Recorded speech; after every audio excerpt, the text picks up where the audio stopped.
So we have another problem, guys, in structural theory. So this is the problem. Calculate the deflection at the free end of the beam shown in the figure. Use E, or modulus of elasticity, of 200 gigapascal, and the moment of inertia I is 300 times 10 raised to 6 mm to the fourth. So we have a cantilever beam here with a free end at the left and fixed supported at the right. And we have a distributed load of 2 kilonewton per meter distributed in the length of 6 meters. And we have a concentrated load of 5 kilonewtons going upward, located at the free end. So for this problem, we will use conjugate beam method. So first step, class, is to draw the M over EI diagram of our structure. So we have a 5 kilonewton force. Kung magmo-moment tayo about the fixed support, class, we have, this is calculated, this is from 5 kilonewton force multiplied by moment arm of 6 meters. That's why we have 30 kilonewton meter over EI value. And we have also negative 36. This is calculated from, we have a 2 kilonewton per meter multiplied by 6 meters. And we have a moment arm of 3 meters from the fixed end. That's why that is negative 36, kasi that is going downward. So 2 times 6, that is 12, times 3, that is 36. Kailangan natin, class, yung M over EI diagram for this problem kasi this will become a loading sa conjugate beam natin. So our next step, class, is to draw the conjugate beam of our real beam. So we have a cantilever nga na meron tayong free end at the left and fixed support at the right. So its conjugate beam magiging opposite. So if we have a free end at this point, it becomes a conjugate beam, it becomes free end. And for our actual beam that is supported at the right, it becomes a free end. So yung rule natin dito, class, is this M over EI diagram, it becomes the loading for this conjugate beam. So that is the principle behind this topic. So this M over EI diagram, class, becomes the loading in our conjugate beam. So next step is to calculate the values for moments and shears. Kasi if we have a rule, class, the value of the moment in our conjugate beam, that becomes the deflection of our beam in our real beam. And if we calculate the shear value or shear force in our conjugate beam, that is now the slope of our real beam. So for this case, class, since this is fixed supported na out in our conjugate beam, we can calculate the deflection at this point at the fixed support. Just calculate the moment at that point. So to calculate the moment, class, the moment reaction at the fixed support, let's say clockwise moments equals to counterclockwise moments at the fixed support. So yung clockwise, we have 1/2 multiplied by 30, yung sa triangle natin. Ang distance natin or base is 6 meters. And we have centroid, ang location, moment arm niya is 2/3 of 6 meters. Sa kabila, we have a counterclockwise of moment reaction mismo. Plus, yung spandrel natin, the area is 1/3 of 36 multiplied by 6.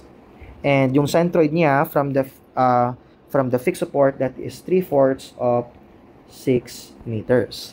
So we have now the value of M, that is 36, and units niya is kilonewton cubic meter all over EI. So substitute the values for E and I for our equation. We have the deflection now at the free end, that is 36,000 newtons multiplied by, we multiply 1,000 millimeters, i-cube natin to cancel out the cubic meter. Then all over, we have a value of E, that is 200,000 megapascal, or that is also 200,000 newtons per square millimeters. And we have a value of I, that is 300 times 10 raised to 6 mm to the fourth. Cancel out dito yung newtons, yung square millimeters. So yung denominator, we have square millimeters na may iwan. And for our numerator, we have cubic millimeters, so cancel out then.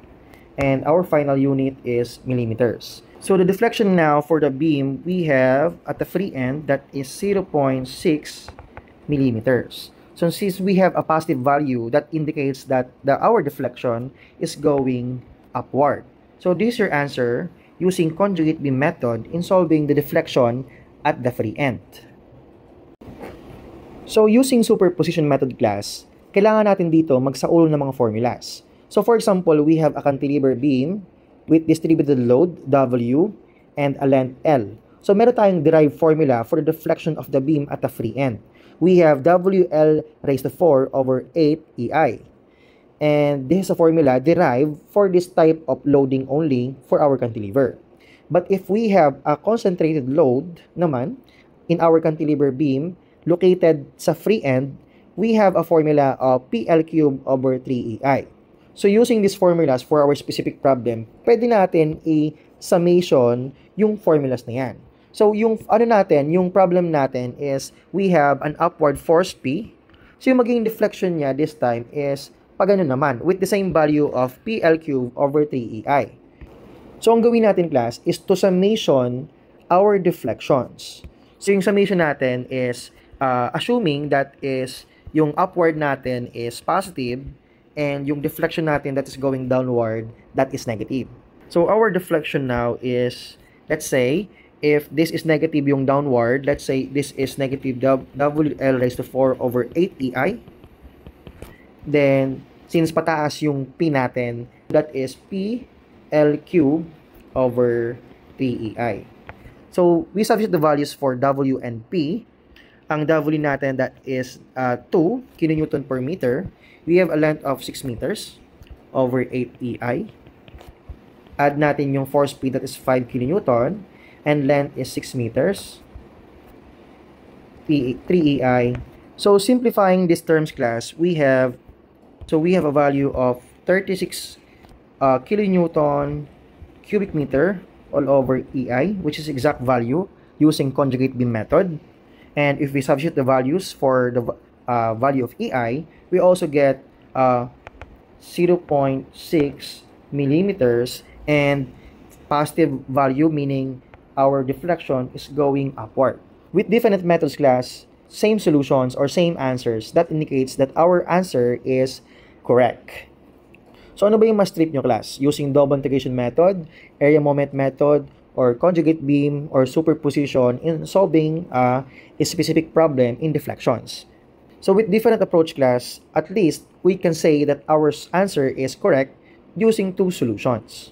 So that's it guys. Thank you very much for watching. I'm Engineer Jack and have a good day.